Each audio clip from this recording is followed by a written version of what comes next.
Okay, let's unpack this. Have you ever felt like you're just swimming in information, maybe looking for that anchor, that deep understanding? Yeah, that moment where things click. Exactly.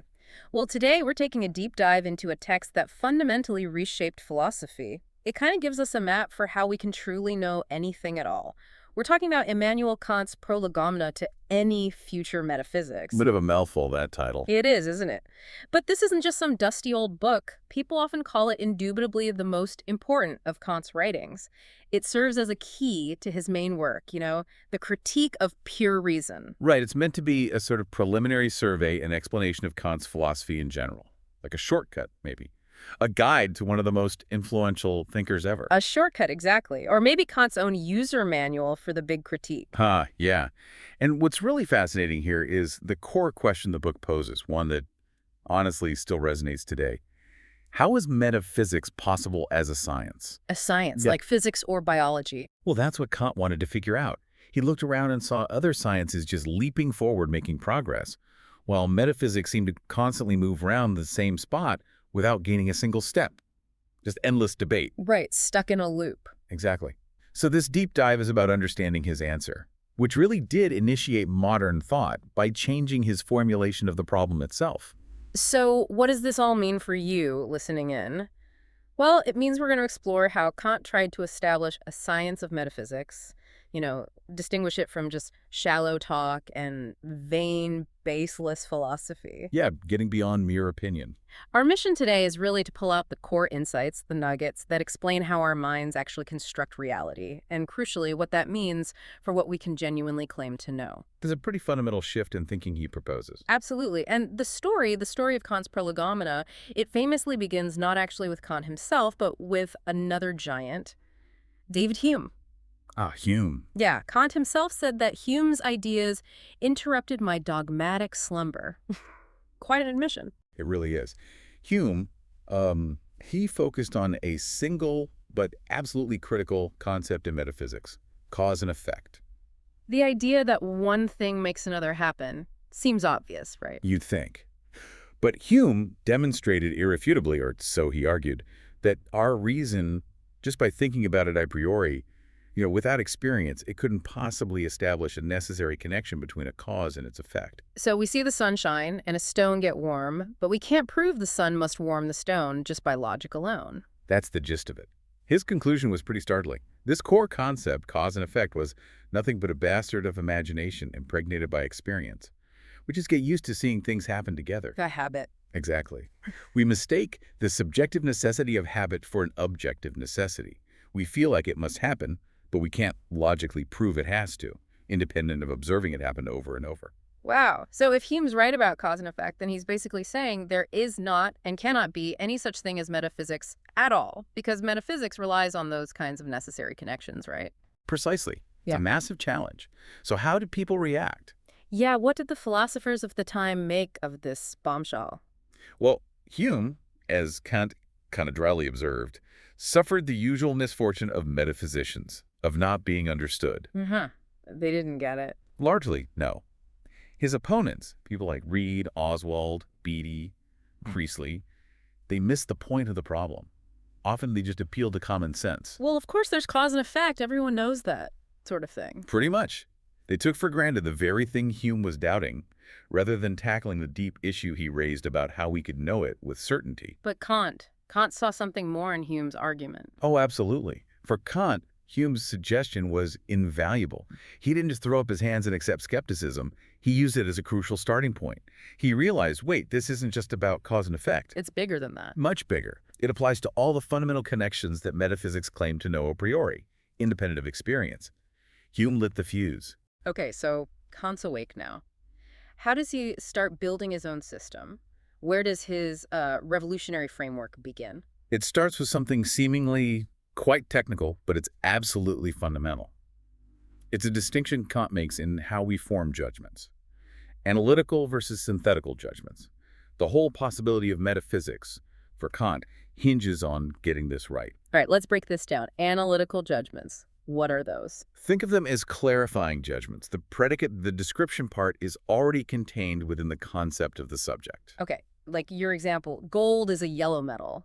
The idea of yellow metal is already part of what we mean by gold. You just analyze the concept. Exactly. You don't need to go out and do experiments on gold to know it's yellow, assuming that's part of your definition. They're a priori, known without experience, and they're based on the law of contradiction. Gold can't not be a yellow metal, if that's how we define it. Okay, that makes sense, clarifying what's already there. But then there are synthetical judgments. These sound different. They are. Here, the predicate adds something new to the subject. It expands our knowledge. Ah, so not just clarification, but new information. Right. Now, many synthetical judgments come from experience, what Kant calls empirical judgments, like that body is heavy, you have to actually weigh it or lift it to know that. Heavy isn't part of the concept of body itself. Okay, experience gives us new info. Check.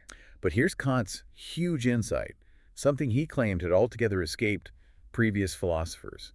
He realized there's another kind. Go on. This feels important. He argued that mathematical judgments are all synthetical and a priori. Wait, mathematical truths like 7 plus 5 equals 12. He's saying that's synthetical, adding new knowledge. And a priori, known without experience. That seems odd. It does at first glance. Think about 7 plus 5 equals 12. Kant says you can analyze the concept of 7 and the concept of 5 and the concept of sum all you want, but you won't find the concept 12 hidden inside them. Okay, I see that. 12 isn't just part of the definition of 7 or 5. Exactly. You have to go beyond these concepts, Kant says. You need to use something else, a concrete image, or what he called Anschauung intuition, visualization. Like maybe picturing your 5 fingers being added to 7 other items. Ah, so you need this extra step, this mental construction or visualization to arrive at 12. Precisely. And he argues the same applies to geometry. The principle that a straight line is the shortest path between 2 points. That's not just contained in the concept of straight line or points. It requires visualization and intuition of space. Okay, wow. So math isn't just logic games. It involves this intuitive, knowledge-expanding step, yet it feels certain, necessary, a priori. That was the breakthrough insight. If mathematics, which everyone agreed had apodeictic certainty, absolute undeniable truth, relies on these special synthetical a priori judgments, Then maybe metaphysics could too. that was Kant's hope. He argued that metaphysical judgments, the core claims about reality, God, freedom, if they're to be meaningful knowledge, must also be all synthetical. They have to add something, not just rearrange definitions. Okay, so the mind isn't just a passive recipient of information, even in math. It's actively constructing things. How does this connect to our everyday experience of, the world around us? Great question. This leads Kant to another crucial distinction. Judgments of perception versus judgments of experience. Perception versus experience. What's the difference for Kant? A judgment of perception is purely subjective. It holds only for us, right here, right now. So if I say the room feels warm, that's my perception. It's about my connection of sensations. It might be cold for you. Okay, personal feeling. Got it. But a judgment of experience aims higher. It claims to be objectively valid and necessarily universal. So if a scientist says the air is elastic, they're not just reporting a feeling. They're claiming a connection elasticity belonging to air that holds true for everyone, always under specific conditions. It's a claim about the object itself. Right. Moving from "it seems this way to me" to "it is this way objectively." How do we make that leap? How do we get from subjective perception to objective experience? According to Kant, we do it by applying pure concepts of the understanding, which he famously called the categories. Categories. Okay, what are these? Things we learn. No, that's the key. They aren't learned from experience. They're the innate mental structures we use to make experience possible in the first place. Think of them as the mind's built-in toolkit for organizing raw sensory input. Like what? Give me some examples. Concepts like cause and effect, the very thing Hume questioned. Also substance, the idea of a thing that persists through change in community, the idea of things interacting. These are fundamental concepts our understanding imposes on our perceptions to create order and structure. So our understanding isn't just a blank slate passively receiving data. Not at all. It actively constitutes our experience. It shapes it. As Kant famously put it, the highest legislation of nature must lie in ourselves, i.e. in our understanding. Whoa. So the laws of nature aren't just out there waiting to be discovered. In a way, yes and no. They relate to the world, but the form of those laws, their universality and necessity, comes from our understanding imposing its categories. Our mind dictates the fundamental rules of the game for how experience must be structured. Let's try that geometry example again to make sure I'm getting this. That complex rule about intersecting lines in a circle. Right. The rule about the rectangles formed by the segments. Kant says that rule isn't something we just find by looking really closely at a drawn circle. Correct. He says it's a law that the understanding, having constructed the figure itself, introduces into it. Our mind, using its inherent structures, like spatial intuition and logical rules, determines that this property must hold for any figure constructed according to those rules. We impose the order. So we're not just discovering reality, we're, in a fundamental way, co-creating the reality we experience. That's a great way to put it. We're co-creators of the phenomenal world, the world as it appears to us. Okay, this is huge. If our minds structure experience using these categories, what happens when reason tries to go beyond possible experience? What about those really big questions metaphysics always asks? Exactly. With this framework in place, Kant turns to those grand questions, the soul, the universe as a whole, God. These are the questions reason seems naturally driven to ask, but historically they've just led to endless arguments and contradictions. Because they're trying to apply our understanding beyond its proper domain. Precisely. These are what Kant called the transcendental ideas of reason. Unlike the categories, which structure possible experience, these ideas aim for an absolute totality, a completeness that always transcends every given experience. You can never actually encounter the whole universe or the soul as a simple substance in experience. So they're like guiding stars, maybe, but not things we can actually reach and grasp. That's a good analogy. Let's look at how Kant handles them. First, the psychological idea, the idea of the soul. The idea that I am a simple, unified, potentially immortal thing. Right. Kant acknowledges we definitely have a consciousness of ourselves as a thinking subject. We feel like a unified I. But, he argues, this ego is not a concept in the normal sense. We can't deduce its properties, like permanence after death, just from the feeling of being I. So we can't prove immortality philosophically. Not by pure reason alone, Kant says. The permanence of the self can only be established during the life of man and for the purposes of experience only. We experience ourselves as continuous now within life, but we can't validly extend the category of substance beyond the boundaries of possible experience to prove the soul exists forever as an unchanging thing. Okay, that sets a limit. What about the cosmological idea, the universe itself? This leads to the famous and frankly mind-bending antinomies of pure reason. Antinomies, meaning contradictions. Exactly. Kant shows that reason, when trying to grasp the universe as a whole, falls into unavoidable contradictions.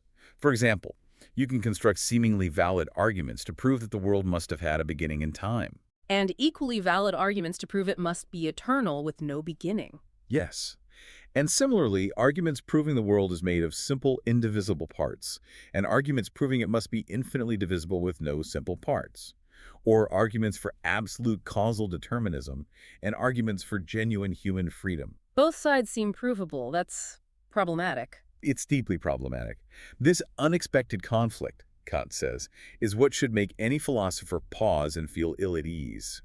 It shows reason has overstepped its bounds. So what's Kant's solution? How do we resolve these paradoxes? His solution is brilliant, and it relies on a distinction we touched on earlier, the difference between appearances, phenomena, and things in themselves, phenomena. The world as it appears to us versus reality as it might be independent of us. Exactly. Kant argues that the contradictions arise because we mistakenly apply concepts that only make sense for appearances to things in themselves. For instance, natural necessity, strict cause and effect, applies absolutely to the world of appearances, the world structured by our understanding. Okay, the world we experience follows laws. But freedom, Kant suggests, can belong to the thing in itself, the person as they exist, beyond just their observable actions and character in the phenomenal world. So you can have natural necessity governing appearances and freedom belonging to the underlying noumenal self without contradiction. Because they operate in different realms, so to speak. One with an experience, one beyond. That's the idea. The conflict disappears once we recognize the limits of our knowledge and the two different perspectives, phenomenal and noumenal. Clever. Okay, one more big one. The theological idea. The concept of God or a supreme being. Right. Reason naturally seeks ultimate explanations, a final ground for everything. This drive leads us to the idea of a most perfect primal being. The ultimate source and unifier. Yes. But again, Kant insists we cannot gain definite knowledge of this being as it is in itself. We can't experience God directly. And this is where Hume's sharp criticisms about anthropomorphism, projecting human qualities like understanding and will onto God, really bite. So how can we even think about God meaningfully for Kant? Kant's solution is subtle. He says we can only conceive of this supreme being through analogy. We think about its relationship as regards the world and as regards ourselves. Not absolutely. What does that mean by analogy? It means we think of God's relationship to the world as if it were like a designer's relationship to a design, or a ruler's to a kingdom. It helps us make sense of the order and apparent purpose we see in the world and ground our moral commitments. But we must never mistake this analogy for literal knowledge of God's intrinsic nature. It's a necessary way for us to think about the ultimate ground, driven by reason's need for unity, but it doesn't give us theoretical proof or insight into the divine essence itself. So these huge transcendental ideas, soul, cosmos, God, they don't actually give us knowledge of stuff beyond experience. No, their real job, in Kant's critical philosophy, is actually to mark the bounds of human reason. They show us the limits. They tell us where to stop speculating and where real experience-based knowledge begins and ends. Exactly. They function like warning signs at the edge of the map of knowable territory. Okay, so putting it all together, what's the ultimate payoff of Kant's whole project in the Critique and these Prolegomena? What's the goal? The ultimate goal is nothing less than to transform metaphysics, Yeah. to take it from being a rhapsody of vain speculations, just people arguing endlessly with no progress, and turn it into a rigorous actual science. A secure foundation for knowledge. Precisely. His critical approach provides the true mean between dogmatism, which Hume combats, and skepticism, which he would substitute for it. It avoids making claims we can't justify, but also avoids giving up on knowledge altogether. It carves out a path for genuine, albeit limited certainty. You mentioned it's like alchemy becoming chemistry. That's a great analogy, or astrology becoming astronomy. Yeah. Kant's critique provides a standard for judgment. It gives us tools to distinguish real knowledge from pseudoscience. And you said it has practical implications too, beyond just theory. Oh, definitely. Kant believed this critical approach was crucial for pushing back against philosophical positions like materialism, the idea that only matter exists, or fatalism, the idea that we have no free will. By showing the limits of theoretical reason, The reason that deals with what is. he creates scope for the moral ideas beyond the field of speculation. He makes space for practical reason, the reason that deals with what we ought to do, and for concepts like freedom, morality, and even a rational faith. So limiting theoretical knowledge actually opens up space for morality and freedom. In a crucial way, yes. And Kant thinks this natural predisposition of our reason to constantly push beyond experience, to ask about God and the soul, it's not just a mistake or a flaw. It's there for a reason. He suggests it's a natural provision for higher purposes, guiding us towards moral thinking. By clearly determining the bounds of pure reason, Kant shows what metaphysics can legitimately be. Yeah. A science that is potentially complete and fixity is to be incapable of further change. Complete? How can it be complete? Because, Kant argues, its sources are not out there in the unpredictable external world, but within the structure of reason itself. Once we've fully mapped reason's inherent structures and limits, the science is, in principle, done. Wow. Okay, that's quite a claim. So that really was a deep dive into Kant's Prolegomena to any future metaphysics. We've navigated Hume's big challenge, explored Kant's really revolutionary distinctions, analytical, synthetical, perception experience, and the role of intuition in those categories. And how reason grapples with the transcendental ideas, yeah. Right, understanding how reason hits its limits but still uses those ideas responsibly. And the core takeaway, really, is this profound shift in perspective. Yeah. Realizing that the fundamental laws of nature, the very possibility of having a coherent experience, lies in ourselves, i.e. in our understanding. Our minds aren't just mirrors reflecting the world. Not at all. They're active participants, structuring reality as we experience it. Understanding these innate structures helps us, as Kant says, to distinguish the dialectical illusion of pure reason from truth. It helps us avoid philosophical dead ends and guides both our scientific and our moral thinking. So the next time you, listening, encounter some really complex idea or maybe a question that seems totally unanswerable, perhaps remember Kant's approach. Ask, how is it possible? How does my own reason work? What are its capabilities? What are its limits? Understanding those limits and capabilities is incredibly empowering. It really is. You gain not just potential knowledge, but a much more self-aware tool for navigating the world. So here's something to think about. How does realizing your own mind actively constructs the reality you perceive? How does that potentially reframe your own pursuit of knowledge and understanding?